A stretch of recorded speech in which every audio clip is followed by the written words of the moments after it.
का बि शइ ॾुखी न आहे, का बि शइ ॾुखी न आहे। हौसला संभाल जो, पाण मां ई नओं सिज भरंदो, पाण मां ई नओं सिज भरंदो।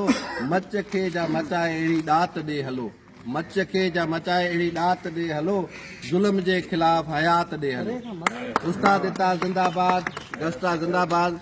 अफ़सोस सां चवणो थो पए त सॼी सिंध जा सरकारी इदारा मुसलसल 5 ॾींहं बंदि रहिया, 23 खां वठी 27 तारीख़ ताईं, जंहिंमें ख़ासि करे सिंध जा स्कूल, सिंध जा कॉलेज ऐं सिंध जूं इस्पतालूं।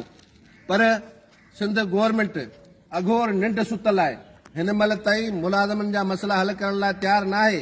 असां सम्झूं था त हीअ सिंध गवर्नमेंट जेका आहे उहा अवाम दुश्मन गवर्नमेंट आहे, उहा मुलाज़िम दुश्मन गवर्नमेंट आहे ऐं उहा मकार थी करे त असां अवाम दोस्त आहियूं। जेकॾहिं तव्हां अवाम दोस्त हुजो आहे त हीअ मुसलसल सॼी सिंध 5 ॾींहं बंदि हुई, तव्हांखे का बि परेशानी कोन थी।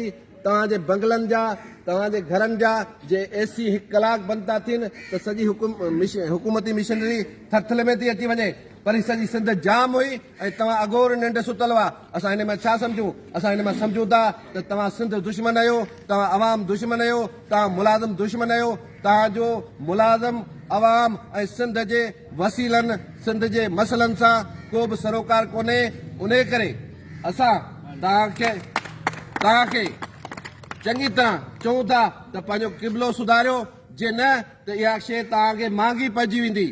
ऐं उनखां अलावा असां मुलाज़िमनि जा जेके मसइला आहिनि, DRA अलाउंस आहे जेको वफ़ाक़ ॾिए थो, ऐं तव्हां इहे न सम्झो त अवी ही मकार करे उपतियूं सुपतियूं ॻाल्हियूं करे मुलाज़िम खे रिझाए, मुलाज़िम खे हिसाए ऐं इन मुतालम तां हथ खणाए वेंदा। या तव्हांजी भुल आहे। तव्हांखे DRA बि ॾियणो पवंदो, तव्हांखे महांगाई जे हिसाब सां पघार वधाइणो पवंदो, तव्हांखे ग्रुप इंश्योरेंस बि ॾियणो पवंदो, मैनुअल फंड बि ॾियणो पवंदो। उन खां अलावा जेके बि 31 जुलाई खां वठी अगस्त ताईं तव्हां पेंशन में कट कया आहिनि, इहे सभई कारा कानून तव्हांखे वापसि वठणा पवंदा। ऐं बिलाल भुट्टो ज़रदारी, तव्हां TV ते वेही था चओ त सिंध जा मुलाज़िम जे बिलाल हाउस अचनि था, तव्हां वेलकम कंदसि, वेलकम कंदा बहितर ॻाल्हि। पर जेकॾहिं तव्हां ऐं तव्हांजी सिंध गवर्नमेंट का बि किरियल हरकत कई, मुलाज़िम ते तशदुद कयो त इहो इनशाला तव्हांखे महांगो पइजी वेंदो।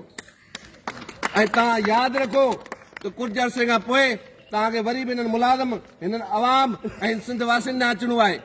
ऐं असां सम्झूं था त जेको मुराद अली शाह साहिबु आहे, इहो कंहिंजो वंगारी आहे, जेको पीपल